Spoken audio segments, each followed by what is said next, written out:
Kana, kana kan daghana oy no. Sige pa. Pagkadaghanang libon ning iruan ni oy.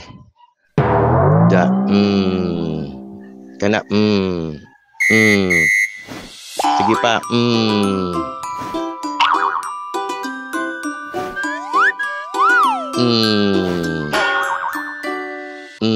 Mahawan rago ni madugay ni magpahak rago ni mga libon baling daghana lagan man guni siya. Hello mga langga. Da sana wa man tay lingaw karon ato ni siyang hingutuan. Wa man ta ni libon ni siya sa una unya kay sige mo guni siya kasta og mga iro mo nang ambot lang pagbalik niya balinang daghana kay itong naging bulan kay nanguwag biyang mga babayi sige ni siya sa laag so pag uli niya balinang daghanang libon nga nanubos iyahang lawas.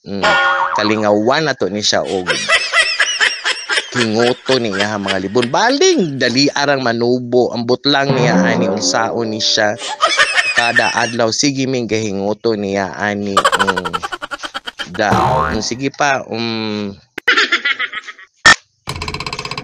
kalingawan ra po ni namo diri ibot-ibot ni iyahang libon baling daghana gyud kaayo di jud madala kada adlaw naming naghinguto niya ani. Hay nako. Nay na baling daghana pa. Dire.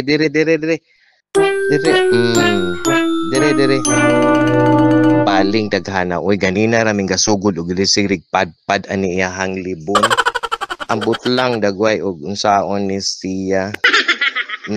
Kay kuan man gud pod kanang uy di mo po siyang hiktan maluoy man gud pud ta mo nang ipasagdaan na gud pud ni siya namo. Una ni resulta niya kisa una wala gud ni siya libon kang makit-an kay ginahiktan ni siya namo kay kada adlaw sige ming gakuha niya ani og libon niya karon kay sige magsala bigaon man gud ni siyang iruan ni mo nang sa upan ko usay mo nang buy-an ako.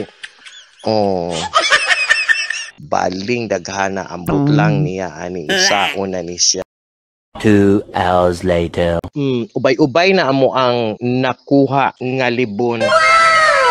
Nya kay ni anak magud sila nga dili pislaton sa salog kay mudaghan ambot ug unsa na katinuod so among gibuhat amo na lang gibuta kada makaibot mi among butangan ibutang sa sunrock.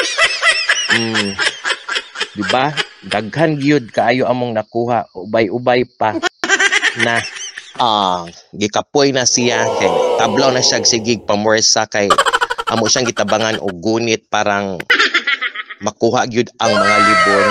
Diyos ko Ginoo ko.